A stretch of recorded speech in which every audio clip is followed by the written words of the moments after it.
எவ்வளவு பெரிய மழையையும் எதிர்கொள்ள தமிழ்நாடு அரசு தயார் நிலையில் இருப்பதாக முதலமைச்சர் மு.க. ஸ்டாலின் தெரிவித்துள்ளார்.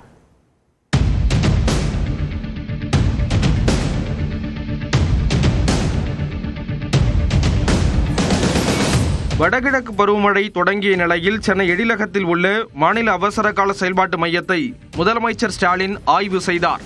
பருவமழை தொடர்பாக பொதுமக்களிடம் இருந்து வரும் புகார்கள் எவ்வாறு கையாளப்படுகின்றன என அதிகாரிகளிடம் கேட்டறிந்தார். அதன் பின் மழை வெள்ள பாதிப்புகள் அதிகமுள்ள மாவட்ட ஆட்சியர்களுடன் காணொலி வாயிலாக முதலமைச்சர் ஆலோசனை நடத்தினார்.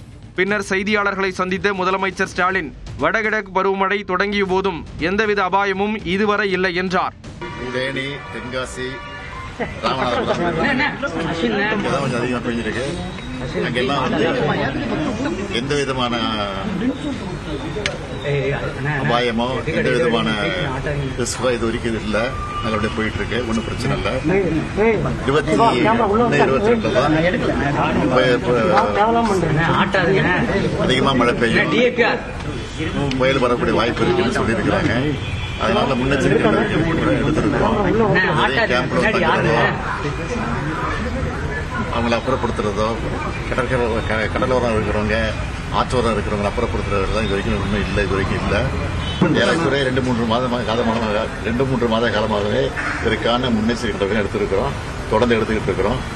எந்த விதமான பெரிய மழை வந்தாலும் அதை சமாளிப்பதற்கு இந்த அரசு தயாராக. எவ்வளவு பெரிய மழை வந்தாலும் சமாளிக்க தேவையான முன்னெச்சரிக்கை நடவடிக்கைகள் எடுக்கப்பட்டுள்ளதாக முதலமைச்சர் ஸ்டாலின் தெரிவித்தார். இதனிடையே அறிக்கை வெளியிட்ட எதிர்க்கட்சித் தலைவர் எடப்பாடி பழனிசாமி நெல் விளைச்சல் அதிகம் என அரசு கூறும் நிலையில் முன்கூட்டியே நெல் கொள்முதலை தொடங்காதது ஏன் என வினவியுள்ளார். அரசின் குளறுபடி காரணமாக டெல்டா மாவட்டங்களில் 30 லட்சம் மூட்டை நெல்மணிகள் மழையில் நனைந்து முளைவிட்டதாகவும், கொள்முதல் நிலையங்களுக்கு வெளியே சுமார் 2 கிலோமீட்டர் வரை நெல்மணிகளை கொட்டி வைத்து விடியலுக்காக விவசாயிகள் காத்திருப்பதாக கூறியுள்ளார். மேலும் மழையிலிருந்து பாதுகாக்க தேவையான தார்பாய்களை கூட திமுக அரசு கொடுக்கவில்லை என்றும் இபிஎஸ் விமர்சித்தார். இந்நிலையில் இபிஎஸ்ஸின் குற்றச்சாட்டுக்கு முதலமைச்சர் ஸ்டாலின் மறுப்பு தெரிவித்துள்ளார். எதிர்க்கட்சி தலைவர்கள் தொடர்ந்து சொல்லிட்டு இருக்காது. தவறான செய்தி. அதுக்கெல்லாம் முன்னெச்சரிக்கை இடங்களை கொண்டு வைக்கிற முயற்சி தான் பண்ணிக்கிட்டு இருக்கோம். கொஞ்சம் எதுக்கு அதையும் பண்ணிடுவோம். இதனிடையே வடகிழக்கு பருவமழையை எதிர்கொள்ள மின்வாரியம் தயார் நிலையில் உள்ளதாக மின்சாரத்துறை அமைச்சர் சிவசங்கர் தெரிவித்துள்ளார். வடகிழக்கு பருவமழை தொடங்கிய நிலையில் மின்வாரிய தலைமை அலுவலகத்தில் அமைக்கப்பட்டுள்ள மின்னகம் மின் நுகர்வோர் சேவை மையத்தை ஆய்வு செய்த பின் செய்தியாளர்களை சந்தித்த அவர் வடகிழக்கு பருவமழையை எதிர்கொள்ள மின்வாரியம் தயார் நிலையில் உள்ளதாக கூறினார். தேவையான அளவிற்கு மின்மாற்றிகள், காப்பு சாதனங்கள், மீட்டர்கள் எல்லாம் இருக்கிறதா என்பதை பரிசோதனை செய்திருக்கிறோம்.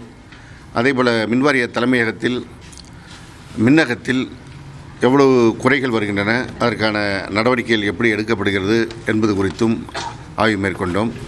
மின்மாற்றிகள் உள்ளிட்ட பொருட்கள் தேவையான அளவு இருப்பதை உறுதி செய்துள்ளதாக அமைச்சர்